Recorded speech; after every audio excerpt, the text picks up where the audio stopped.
The Bible Treasury. A monthly magazine of papers on scriptural subjects.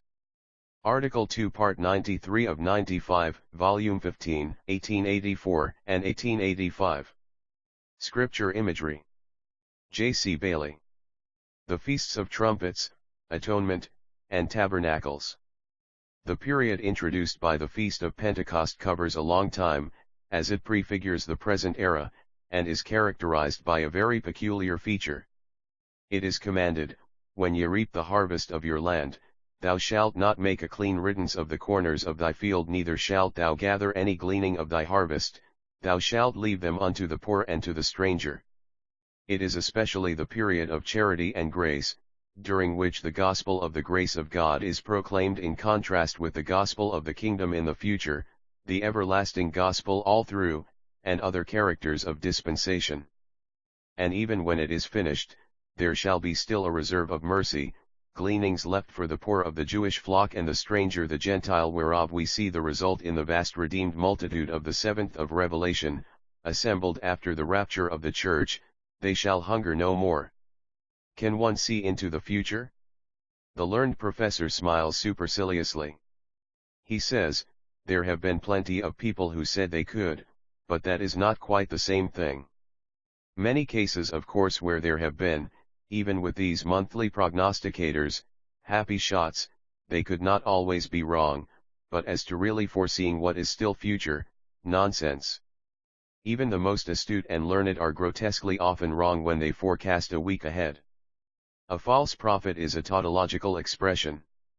Do you remember that Abba Copyright who wrote the book proving that the Swedish constitution was now permanently settled, and while he was revising the proofs of the book, Gustavus III came and upset it all? Or the great and far-sighted Metternich who said the disturbances in Vienna would be nothing much, and 4 days after was flying for his life from his ruined house?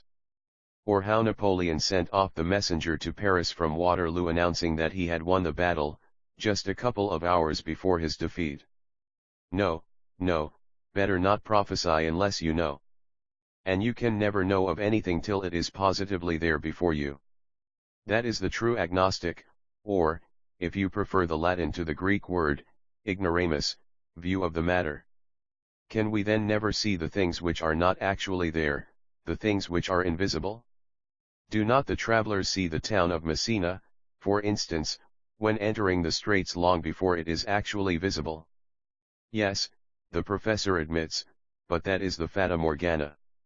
Do they not see the oasis in the desert long before it is in range of sight? Yes, but that is the mirage.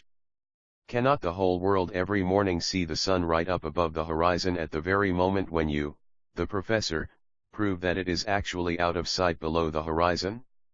Yes, but that is refraction. Very well then, there is the same power, operating spiritually, which produces by a fata morgana, mirage or refraction of the celestial medium, that effect which enables us to see those things which be not as though they were, and to look on the things that are invisible. The fourth great festival, the Feast of Trumpets, Leviticus 23 verse 24, has the clearest reference to the ingathering of Israel after the close of the present period of the 2 loaves. Isaiah says, Ye shall be gathered one by one, O ye children of Israel. And it shall come to pass in that day that the great trumpet shall be blown, and they shall come which were ready to perish in the land of Assyria and the outcasts of the land of Egypt, and shall worship the Lord in the holy mount at Jerusalem.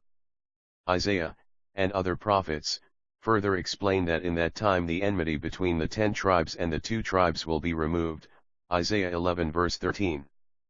But in order to be welded together, they must pass through a most fiery ordeal, the Great Tribulation.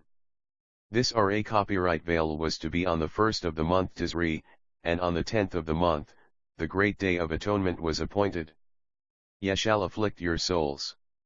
In fulfillment of this, Zechariah says, Zechariah 12 verses 9 to 11, they shall look upon him whom they have pierced and shall mourn as one mourneth for his only son. In that day shall there be a great mourning in Jerusalem. They become conscious at last of their great and heinous sin in rejecting their Messiah. This Day of Atonement has just been explained in Leviticus 16.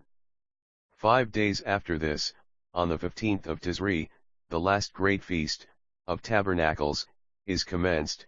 It continues for 7 days. The vast multitudes dwell in the open in booths. They take the branches of goodly trees, willows of the brook which recall their sorrows and banishments, palm branches to celebrate their victories, and rejoice before the Lord their God. In that day, the period here typified, says Isaiah, the glory of the Lord shall cover the earth as the waters cover the sea. See note 1. In that day, says Zechariah, they shall go up to Jerusalem to worship the King, the Lord of hosts, and to keep the Feast of Tabernacles. See note 2. In that day shall there be upon the bells of the horses holiness unto the Lord. In that day living waters shall go out from Jerusalem. In that day there shall be one Lord and his name one, and at evening time it shall be light. It is the beginning of eternal day.